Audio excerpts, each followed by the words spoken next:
Good morning, mayong utto. Aussie, Aussie, Aussie, yeah. Come on, babe. Mayong utto na pala dito. It's January 11. Teka. Gumagawa pala ako ng moron, mga loves. First time in my life. Pag nasa labas ka talaga, no? Pag wala ka sa Pilipinas, hahamakin ang lahat. Dahil sa mga cravings natin. First time ko to. Sana maganda yung recipe na tawag dito. Gagayahin natin. Uy, grabe yung ano na kaagad. Hindi ko makita. Kaya, ito muna. Ayan. Yung chocolate mixture, andyan na. Oh. Ayan.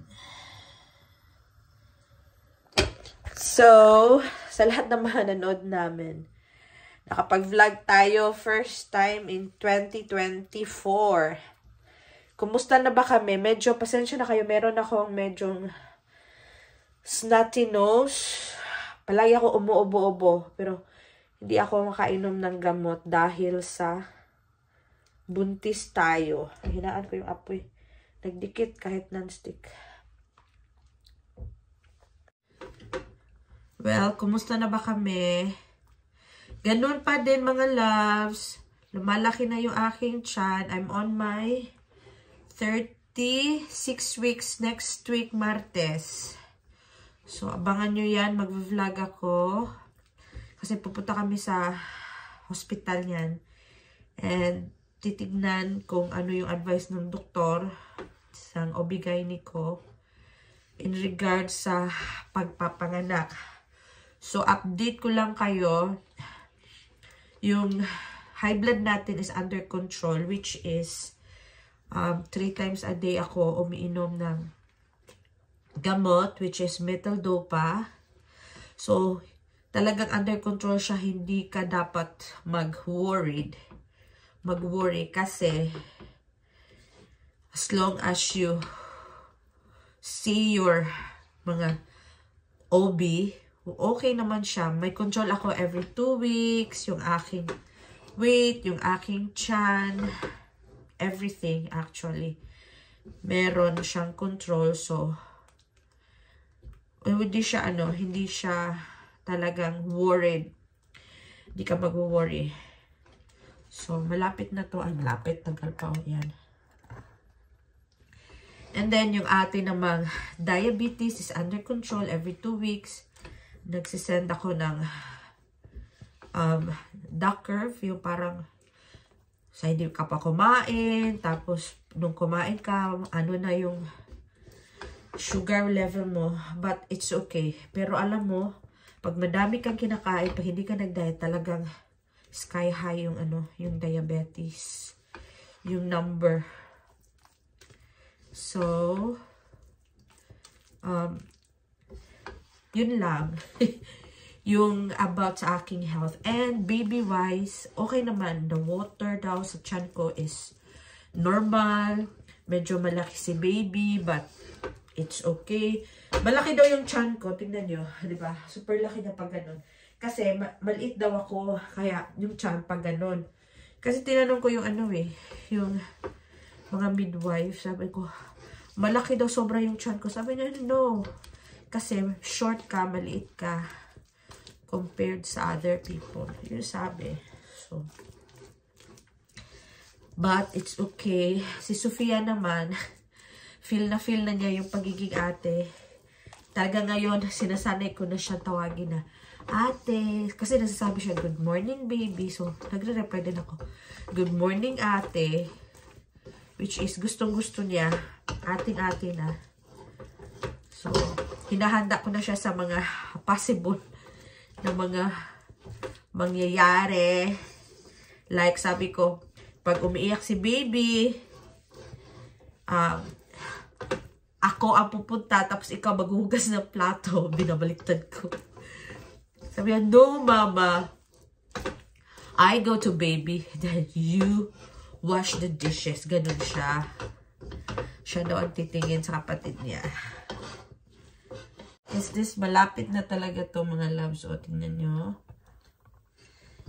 Paanuin ka na lang ng konti. And then, we're gonna start with yung chocolate. Di ko na siya lagyan ng mani kasi wala akong mani. And si Dada din ata, hindi ata gusto yung mani. Masarap sana may mani. May mani ako konti lang, so hindi ko na lang lagyan. Nagsastock ako ng pagkain kasi anytime, ang sarap kumain. I'm already, I think, 83 kilos. So, tingnan nyo, 20 kilos yung tinaba ko. Nadagdag. Ayan na. Palamigin ko lang ng konti. Yes.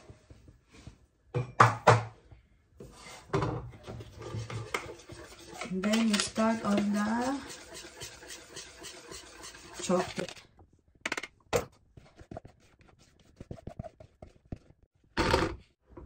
Gumawa ko dati ng suman. Meron pa akong stock sa freezer. Sofia, grabe talaga tulong niya sa akin. Oy, natutuwa na siya. Alam na talaga niya ating ate. Madali ng utusan si Sofia. Sobrang lamig mga loves. Super. So, may nagtatanong sa inyo if nagtatrabaho pa ba ako dito. Alam niyo mga loves, wala na akong trabaho. Matagal na ako lang trabaho. So, yung work ko before kami ng bakasyon sa Pilipinas, nag-resign ako doon. Kasi nakahanap ako ng ibang trabaho sa bagong company. So, sabi ko, bagong company, bagong start, new people. And then, di ko alam, buntis pala ako. So, yung first day ko pagbalik after sa Philippine vacation, nagsabi ako na buntis ako. But everything was okay. Sabi nila, inano nila yung aking mga schedule, kung babalik pa ba ako, ilang hours ako mag-duty, or yeah, something like that. So, tapos, inano na nila sa government yung aking mga application. Akala ko okay lang. But then, after 2 months, yung last day ko ng work, yung pagka 2 months ko, kasi meron silang always probation, trial period, which is 2 months. So, 30 minutes before noon, natapos ako. Sinabihan nila ako na hindi nga in-extend yung aking contract. It was around October 15, October 13 something. So, wala na akong trabaho noon. So, dito naman, hindi ka naman dapat mag-worried kasi if you're living here for so long, yan yung maganda dito. Bali ako dito, 15 years na. So, meron akong right to get paid pa din kahit wala akong trabaho. So, hindi siya gaanong, not really 100% sa aking sinasahod every month. Normally, na nagtatrabaho ako. Pero, ano siya, around 75%, which is okay naman. Nasa bahay lang ako.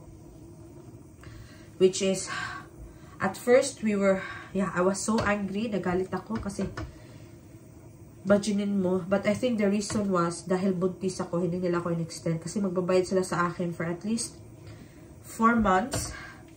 Kasi nga, buntis. So, nasa bahay ako. Yung aking maternity leave, babayaran nila yon. So, hindi ginawa ng company. And, kaya, hindi nila ako in-extend. Noong una, yun na, nagalit kami. But, thinking about it, which is a blessing in disguise kasi nasa bahay lang ako. Which is tuwang-tuwa si Dada, tuwang-tuwa si Sofia. And then, sa bahay lang ako. Which is okay naman din ngayon. So, nasa bahay lang tayo ngayon mga loves. Yun yung aking update sa aking work. So, ibang-iba na talaga. Nagagawit na yung kamay ko. Right mo to get paid kung wala ka trabaho dito is nakadepende. So, hindi lahat dito nakakakuha din. Kasi depende yun sa situation mo. Kung few years ka lang nag-work, it's based on the, yung years na nag-work ka, yun yung months din na pwede kang maka-avail. Yung sa akin, pwede akong hindi mag-work ng 1 year. So, hanggang October something. Pero I think, mag-change yun siya kasi nga, buntis. So, kaya nasa bahay lang ako. So, yung mga ginawa ko around October, November, December was just selling mga bread, mga ganun. Yun yung mga ginawa ko.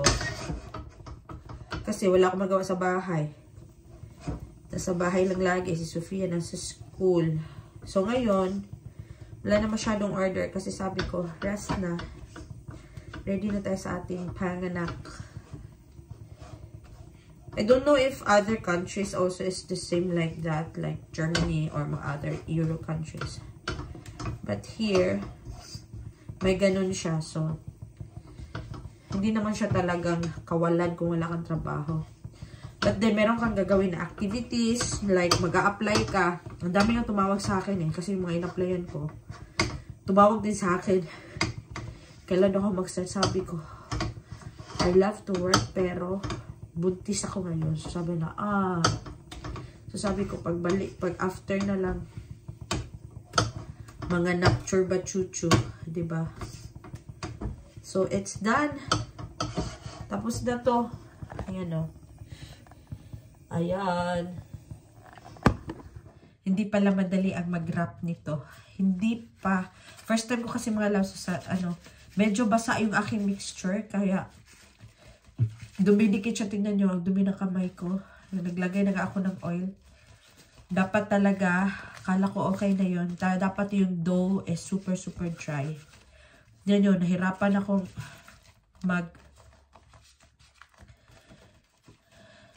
mag-shape sa kanya. Buti nilagyan ko ng oil.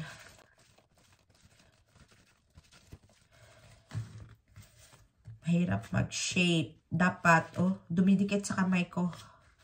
Dapat, talaga siya, dry na dry. Akala ko kasi dry na yung mixture, hindi pa pala. So,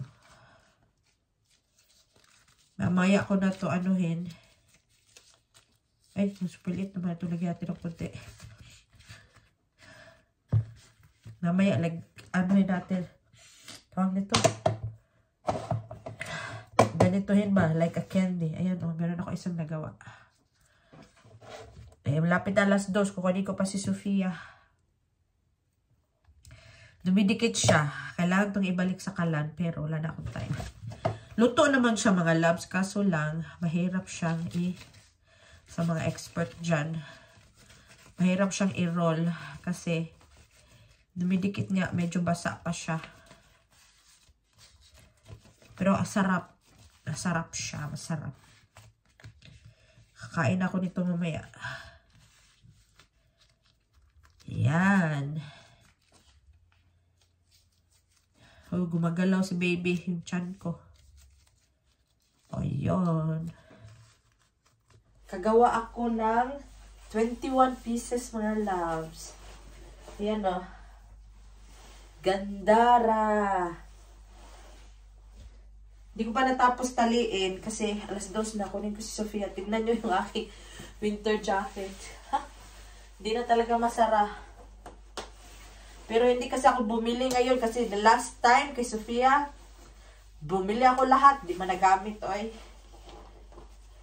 Dito lang naman ako sa bahay. Tapos hatid sundo lang. Ito, lilinisin ko pa mamaya.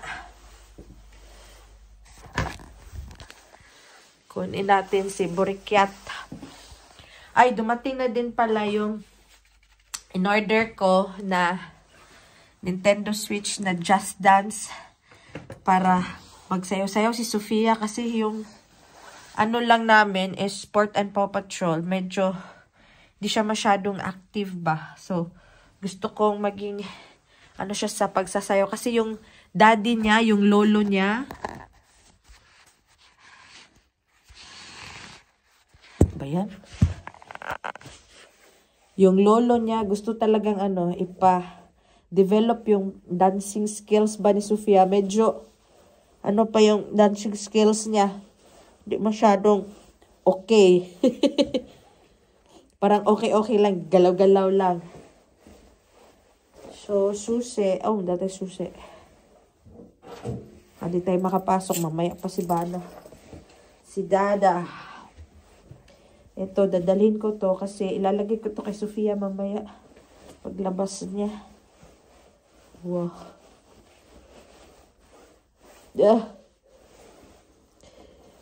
Ang lamig. -7 ata, -5 sa labas na yun.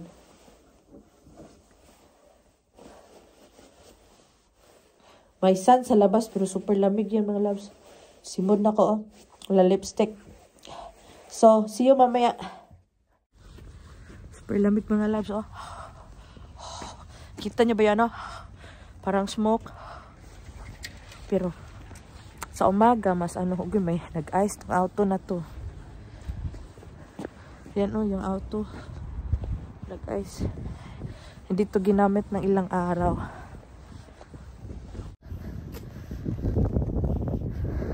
Kami nung nakaraan pero saglit lang oh. Ayan. Mga naiwan na snow. Di talaga katulad sa Germany or ibang lugar na super dami. Kapal. Ayan. Binalot ko kasi sobrang lamig. Come na nak. Come, let's go. Sa vlog. Hi vlog. Mama have a surprise for me. Yeah. Ano niya? Bit-bit niya. Dalawa. Come on. Low pa. Huh? Low pa. Dikad na. Ganito kalamig dito mga loves. Oh. Look at Sofia. Ate. Super cold. Inaano ko na yung shawl kasi para malamig din kasi sa mukha. Ganyan. Oh. Pretty girls walk like this. This. Yan yung ano niya. Pag nakakarinig siya ng music, sumasayaw agad. Ay, sumasayaw, naglalakad ng ganun. Do that first. Do that later.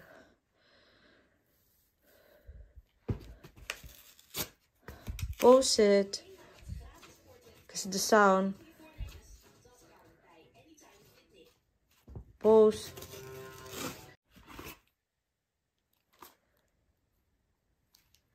Is that? It's like same like Chloe. Yeah. It's just dance. Did you do it, Dalek? Yeah. Sama med ciao mama. Uh-huh. Thank you mama. Mama, thank you baby. Thank you baby Kyle. You like it? No, we do it later, okay? Yeah. Lagyan na natin.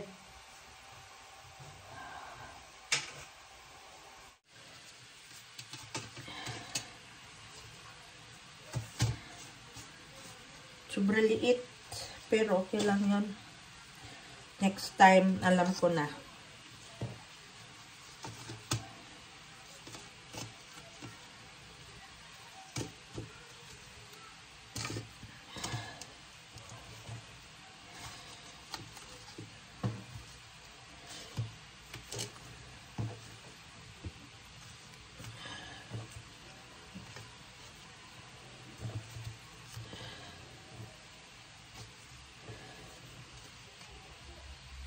Na mga loves, may isang pumutok but it's okay.